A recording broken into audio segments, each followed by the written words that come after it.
A whole bunch of really cool cult classic records on a really good audiophile reissue, including the 3 Martin Denny records that just came out this month. Actually, just came out now. We literally unboxed them yesterday, and we're selling them as we were unboxing them. And we've got plenty. I have to admit, even though they pressed only 1,000, we bought a definitely measurable percentage of the press runs, so I'm proud to say a lot of this stuff is going to be residing here in Parma, Ohio. They took the original master tapes, did a fine job inside and out. These are all in colored vinyl, and they look really, really good. Even the covers, like a lot of times in reissues, doesn't look as good as the original, but these do. And this is Ebb Tide. There's a Les Baxter track on here, Bacoa. Really high quality. So your old 50s originals or 60s reissues are getting kind of on ready to go on the collectibles shelf. So for your own home tiki bar and cocktail lounge, rumpus room, jungle room, luxuria den, you want to get these and play them. They're really excellent. And Primitiva, this has, of course, Julius Vector on the vibes, and he's also doing a lot of good percussion on here. This is a really good record, and of course the late great Sandy Warner on cover of all of these. She was on the cover of the first 12 Martin Denny records. Then they took a pause to do some other scenic stuff, and then she did 4 more. So she's on 16 exotica records. She's going to be the queen of exotica forever. But there's all kinds of stuff on here. Japanese koto, rhythm log from Papua New Guinea, even dime store bells, which makes such excellent sounds. Afro-desia, tapping into the big, dark, mysterious African continent. And there's Sandy there. Can't even recognize her as the magical wigs, but this stuff's terrific. Temptation, Aku Aku, these are all really good tracks.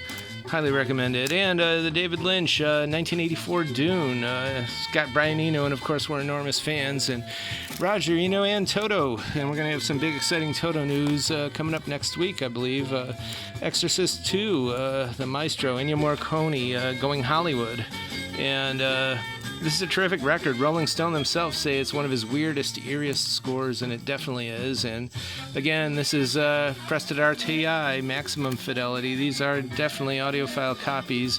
Regan's theme is a great number, but there's all kinds of cool stuff on here. And of course, the film, Paul Henreid and the late great Richard Burton, all kinds of big names. Wild Chupatillas, Bayou Funk, the Mardi Gras Indians.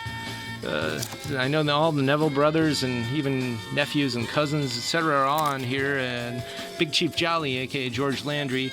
There they are, dressed up in their Indian garb for Mardi Gras, aka Punchki Day. But this is kind of a funk classic, and people into good music say you just definitely need this in your collection. And this is a really good reissue. The 76 one is hard enough to find and expensive one it is, but this is great stuff.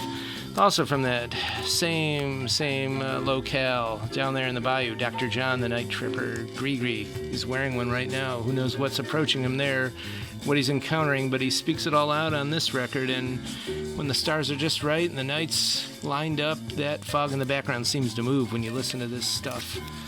It's something there in the swamp, that Cajun psych, and there's all kinds of reading material here that says the who, what, and why, finally. There's another really good reissue. This band is called Seiche, and that's the original album cover, Psych. It was just called Demo Press. They only made 50 of them. It's really good psych, but as they'd categorize it here, it's really progressive, hard psych, and that really describes it. It's pretty interesting. This is as rare as early 60s stuff or late 60s psych.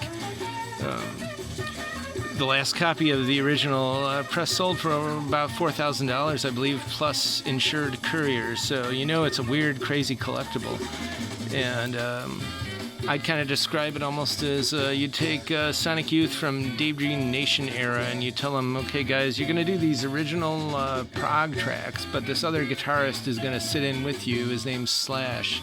It's kind of like that. It's definitely hard and on the guitar, and there's jams, but it's also noisy, almost like proto-grunge. And if you look at these guys, they don't look like their time, which is kind of a hard effect to do. They almost look like 73, but something's off. It's because it's 1981. Very strange, very cool, very good stuff. And speaking of good and cool, from Turkey, Mustafa Özkent. And we've been listening to all kinds of Turkish stuff lately, like Asu Maralaman and Sedu Bakan. And this is a total classic. They call it psychedelic funk, but we call it electro lounge. There's great psychedelic guitar on here. And he actually, as a guitarist, he would actually add frets to his guitar. There he is as he's recording it. Here he is now. He'd try to get those microtones so popular in Oriental music, and he used all kinds of cool effects pedals from the time, like flange and phase, etc., etc. And we've been doing all this research on what they'd play in discotheques and better nightclubs in this period from like 67 to about 74, right before the disco kicked in. And this is definitely that kind of music. A really good Turkish jazz funk. It's, I don't know, if I were in Turkey now, I'd call it Kabir Wamudish, just large and amazing sound. Musica Mutira, just thrilling music. There's another really good one, Corridor of Faces, a band that's called Lazy Smoke. They're from Cape Cod.